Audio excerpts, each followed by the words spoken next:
Welcome viewers. आज हम सुनते हैं मेघनाद की पत्नी सुलोचना की कथा के बारे में। यह एक लोक कथा है जिसमें कि हम जानेंगे कि मेघनाद का वध होने के बाद उसकी पत्नी सुलोचना का क्या हुआ, उसकी पत्नी ने क्या किया मेघनाद के प्राण अंत होने के पश्चात। सुलोचना वासुकी नाग की पुत्री तथा लंका के राजा रावण के पुत्र मेघनाद यानी इंद्रजीत की पत्नी थी। लक्ष्मण के साथ हुए एक भयंकर युद्ध में मेघनाद का वध हुआ। उसके कटे हुए शीश को भगवान श्री राम के शिविर में लाया गया। अपने पति की मृत्यु का समाचार पाकर सुलोचना ने अपने ससुर रावण से श्री राम के पास जाकर अपने पति का शीश लाने की प्रार्थना की, किंतु रावण इसके लिए तैयार नहीं हुआ। रावण ने सुलोचना से कहा कि वह स्वयं श्री राम के पास जाकर मेघनाद का शीश ले आए, क्योंकि श्री राम पुरुषोत्तम हैं, इसीलिए उनके पास जाने में तुम्हें किसी भी प्रकार का भय नहीं होना चाहिए। रावण के महापराक्रमी पुत्र मेघनाद का वध करने की प्रतिज्ञा लेकर जब लक्ष्मण युद्ध भूमि में जाने के लिए प्रस्तुत हुए, तब श्री राम ने उनसे कहा, लक्ष्मण, रणभूमि में जाकर तुम अपनी वीरता और रण कौशल से रावण पुत्र मेघनाद का वध कर दोगे, इसमें कोई संदेह नहीं है। परंतु एक बात का विशेष ध्यान रखना कि मेघनाद का शीश भूमि पर न गिरे, क्योंकि मेघनाद एक नारी व्रत का पालन करने वाला था और उसकी पत्नी परम पतिव्रता थी।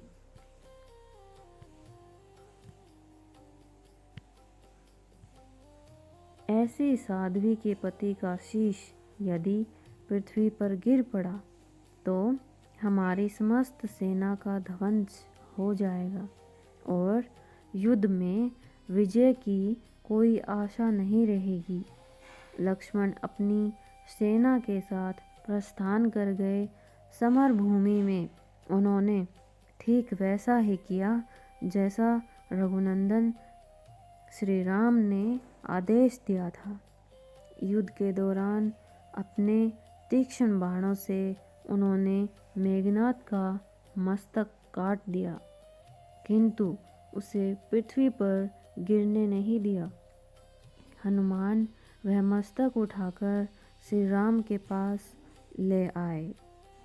मेघनाद की दाहिनी भुजा आकाश में उड़ती हुई उसकी पत्नी सुलोचना के समीप जा गिरी।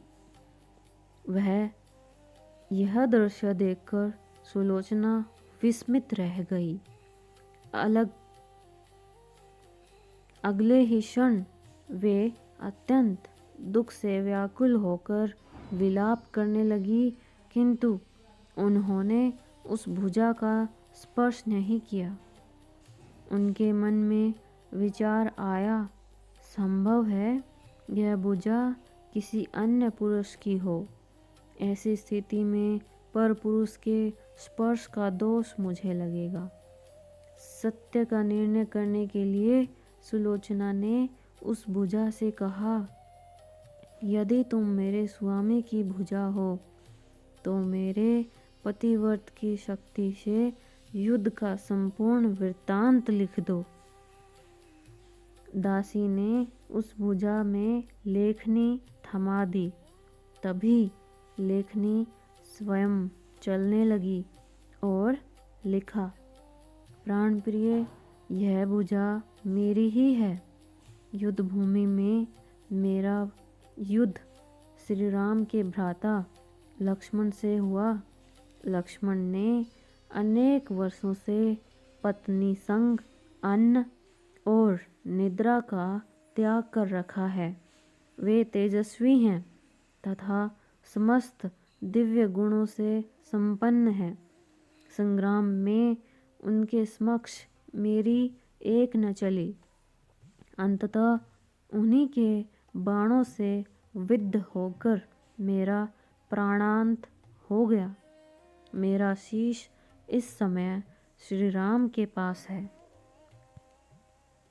पति की भुजा द्वारा लिखित इन पंक्तियों को पढ़ते ही सुलोचना व्याकुल हो उठी। पुत्रवधू के करुण विलाप को सुनकर लंकापति रावण वहां आए और बोले, पुत्री शोक मत करो। प्रातः होते ही मेरे बाणों से सहस्त्र मस्तक कट कट कर भूमि पर लौटेंगे। मैं रक्त की नदियां प्रवाहित कर दूंगा। करुण चित्कार करती हुई सुलोचना बोली, पर इससे मुझे क्या लाभ होगा? सहस्त्रों नहीं, यदि करोड़ों मस्तक भी कट जाएं, तो भी वे मेरे स्वामी के शीश के अभाव की पूर्ति नहीं कर सकते। सुलोचना ने निश्चय किया कि अब उन्हें सती होना चाहिए, किंतु उनके पति का शीश तो रामदल में पड़ा हुआ था। ऐसे में वे सती कैसे होती? जब उन्होंने अपने ससुर लंकापति रावण के समक्ष अपना अभिप्राय प्रकट किया और उन्होंने कहा, अपने पति का शीश मंगवाने के आग्रह किया, तब रावण ने उत्तर दिया, देवी तुम स्वयं ही रामदल में जाकर अपने पति का शीश प्राप्त करो। जिस दल में ब्रह्मचारी हनुमान, परम जितेंद्रिय लक्ष्मण तथा एक पत्नी वर्ती भगवान श्री राम विद्यमान हो, उस समाज में जाने से तुम्हें किसी प्रकार का भय नहीं करना चाहिए। मुझे पूर्ण विश्वास है कि वे स्तुति योग्य महापुरुष तुम्हें निराश नहीं लौटाएंगे। सुलोचना के आगमन का समाचार सुनते ही श्री राम उठ खड़े हुए और स्वयं चलकर उनके पास आए। उन्होंने कहा, देवी तुम्हारे पति संसार के अत्यंत श्रेष्ठ और पराक्रमी योद्धाओं में से एक थे। उनमें अनेक सद्गुण विद्यमान थे, किंतु विधि के लेख को कौन बदल सकता है? आज तुम्हें इस अवस्था में देखकर मेरा हृदय अत्यंत व्यथित है। यह सुनकर सुलोचना भगवान श्री राम की स्तुति करने लगी। श्री राम ने उन्हें बीच में ही रोकते हुए कहा, देवी मुझे लज्जित मत करो। पतिव्रता नारी की महिमा अपार होती है, उसकी शक्ति की कोई तुलना नहीं। मैं जानता हूँ कि तुम परम सती हो। तुम्हारे अस्तित्व से तो समस्त विश्व भी थरथराता है। बताओ मैं तुम्हारी किस प्रकार सहायता कर सकता हूँ? सुलोचना ने अश्रुपूरित नेत्रों से प्रभु की ओर देखा और बोली, हे राघवेंद्र, मैं सती होने के लिए अपने पति का मस्तक लेने यहाँ आई हूँ। श्री राम ने तुरंत ही सम्मान पूर्वक मेघनाद का शीश मंगवाया और सुलोचना को सौंप दिया। पति का छिन्न मस्तक देखते ही सुलोचना का हृदय अत्यंत द्रवित हो उठा। उनकी आंखों से अश्रुधारा वेग से प्रवाहित होने लगी। रोते रोते उन्होंने पास खड़े लक्ष्मण की ओर देखा और कहा, सुमित्रा नंदन, तुम भूल कर भी यह गर्व मत करना कि मेरे स्वामी का वध तुमने किया है। मेरे पति को धाराशाही करने की शक्ति संसार में किसी के पास नहीं थी। यह 2 पतिव्रता नारियों का भाग्य था। अपनी पत्नी, आपकी पत्नी भी परम पतिव्रता हैं और मैं भी अपने पति के चरणों में अनन्य श्रद्धा रखने वाली उनकी उपासिका हूँ।